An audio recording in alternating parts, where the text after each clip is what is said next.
When rancher Emily Johnson was down to her last $3,000 after a severe drought nearly destroyed her small Montana farm, she met Mike Reynolds, a retired soldier whose family was about to be evicted from their home. Emily gave him every last dime. With no money left to buy feed for her animals, Emily was in danger of losing everything.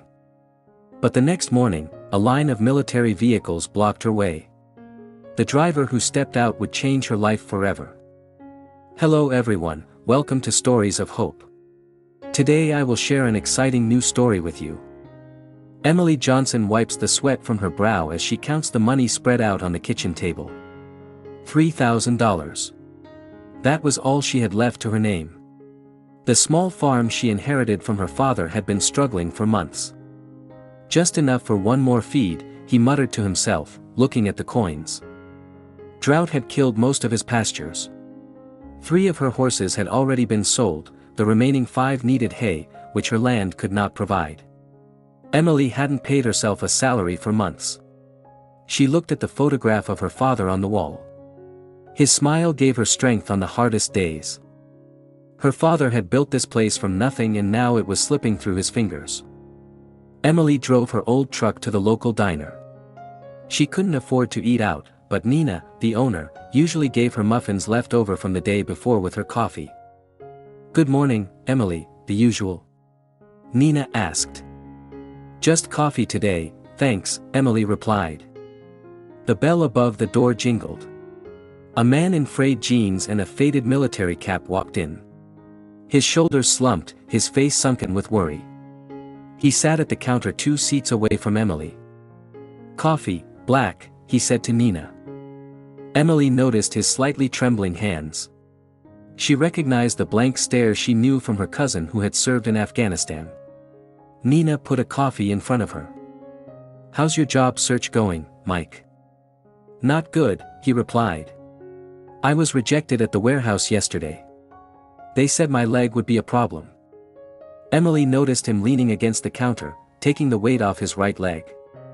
"What about the house situation?" Nina asked quietly. Mike's voice dropped. "We got an eviction notice yesterday. We need to come up with $3,000 in 3 days or we're out." Emily's coffee cup stopped halfway to her lips. "Jessica is trying to get an extra shift at the hospital, but with the baby sick." Her voice trailed off. "I never thought coming home would be harder than being there." Emily thought about her own problems. Suddenly they seemed smaller. She had no family to take care of, only animals, and she could find new homes for them if necessary. "Did you serve?" Emily asked. Mike looked up and nodded. 2 tours in Iraq, 1 in Afghanistan. "My cousin was in Afghanistan. 10th Mountain Division." Mike's face softened. "Good unit." Emily took a deep breath. The money in her pocket was for hay. Without it, her remaining horses would starve. Without him, her father's legacy would collapse faster. But this man had served his country. He had a family, a sick child. "I think I can help," Emily said. Mike looked at Emily with surprise in his eyes. "How can you help?" Emily took the envelope out of her pocket and put it on the counter between them. "I have $3,000 here. I put it aside to buy feed for my horses, but your family needs it more." Mike looked at the envelope, then back at Emily. "I can't take your money. We don't even know each other. You served our country." "My father always said we owe veterans more than we can ever repay," Emily said. "Take this. Keep your family home." Mike shook his head. "This is your money. Surely you need it for something important." Emily hesitated. She desperately needed the money, but the thought of this man's family being thrown out of their home with a sick child was worse than what she was facing. "I'll figure it out," he said. "Maybe I can sell another horse." Nina was watching from behind the counter, concern etched on her face. "Emily, are you sure about this? What about your farm?" Emily pushed the envelope toward Mike. "Please take it." Mike had tears in his eyes. His hand trembled as he reached for the envelope. "I don't know what to say." "You don't have to say anything," Emily replied. Just promise me you'll stand up. I'll pay you back, Mike said firmly. Every penny, I swear. Emily smiled. Take your time. Look after your family first. Mike stood up, wincing slightly as he put weight on his bad leg. He held out his hand. Mike Reynolds. Emily Johnson, he replied, shaking her hand. Where can I find you when I can pay you back? Johnson Farm is about 15 kilometers east of town. It's hard to miss. It's a little place with a red barn. Mike nodded, carefully placing the envelope in his jacket pocket. Thank you, Emily. I'll never forget this. After Mike left, Nina poured Emily another cup of coffee. Wasn't that your bait money? Emily nodded, the reality of what she was doing sinking in. The horses would starve tomorrow night. What are you going to do? Emily looked down at her coffee. I'm going to call around and see if anyone needs help with the farm chores. Maybe someone has some extra hay they can give me until I get paid. That evening, Emily drove slowly home. The setting sun cast long shadows over her struggling farm. The horses neighed as Emily arrived, waiting for their evening feed. I'm sorry, children, he whispered as he measured the remaining hay, giving each horse only enough to satisfy their hunger. I will find a solution. As darkness fell, he sat on the porch steps, making fruitless calls. No one was hiring. No one had extra hay during the drought.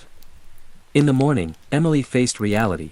She would have to sell the remaining horses and possibly the farm. Her father's legacy would be lost because of a decision she made in a restaurant. Yet somehow she couldn't regret it. Emily woke to the neighing of horses. They were hungry. She put on her boots and jeans as the morning sun streamed in through her bedroom window. Today she would have to make difficult phone calls to sell the animals. His heart heavy, he walked towards the stable. The horses pressed against the stable doors, waiting for their breakfast. All that was left was a few handfuls of grain to divide among them. I'm sorry, she whispered, stroking the nose of her father's favorite mare. This is not what I wanted. The sound of cars on the gravel road pushed her to get out. Emily froze. 3 military trucks were pulling up, blocking the main road. Men in uniform were getting out. Emily approached cautiously. Can I help you? A tall man in a fancy uniform stepped forward. Are you Emily Johnson? Yes, he replied, suddenly worried. What is this about? This is Colonel Robert Davis. We're looking for land for a training exercise. Local land recognition for some of our troops. Emily looked puzzled. And you came here? To my little farm. The colonel nodded. We need a quiet, remote place. Your property has been offered to us. Proposed by whom? The colonel looked at his notepad. A Mike Reynolds said your place might be available. Emily's eyes widened. Mike sent you. He is one of our veterans, now working in our transition program. He said you might let us use your land for a few days. Of course we pay for the privilege. Emily tried to make sense of this information. Mike works for the military. But he said he couldn't find a job. The colonel looked confused for a moment, then his expression brightened. You probably met him during the evaluation period. We have a program where veterans work with us on a trial basis before formal employment. Emily didn't know what to say. It seemed so appropriate, so perfect. We are prepared to offer $6,000 for the use of your property for 3 days, the colonel continued. We will be self-sufficient, we will not disturb your operations at all. $6,000. More than enough to buy feed and pay some bills. Emily felt tears threatening. This would really help a lot. The colonel nodded. Excellent. If you show me around, we can identify the best areas for our exercises. As she walked around the grounds, Emily noticed more trucks arriving, men unloading equipment. It seemed like too much for a simple training exercise. What exactly are you going to do here? He asked. Mostly communication training, setting up field equipment. Nothing to damage your land. One of the soldiers approached. "Colonel, we've unloaded the supplies, including the special delivery." The colonel nodded. "Thank you, Sergeant. Mrs. Johnson, would you like to show me your barn? If the weather turns bad, we may need a covered area." Emily led him to the barn, still trying to understand how this string of luck had found him. When she opened the barn doors, she stopped in shock.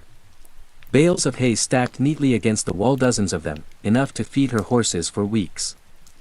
"What is this?" he asked, turning to the colonel. He smiled. "It's just part of the deal. We always make sure we leave a place better than we found it." Emily looked at the hay bales, then back at the colonel. Something didn't add up. "That's very generous, but I don't understand. How did you know I needed hay?" The colonel looked at his watch. "I think there is someone who can explain this better than me. He should arrive shortly."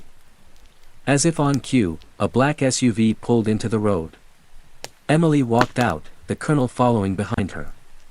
The car stopped and the back door opened. Mike Reynolds stepped out, standing straighter than in the diner. His limp was almost imperceptible. He wore a neat uniform with markings Emily didn't recognize. "Hello, Emily," he said with a smile. Emily crossed her arms. "You look different today." "I owe you an explanation," Mike said. "Can we talk inside?" Emily took Mike and the colonel into her little kitchen.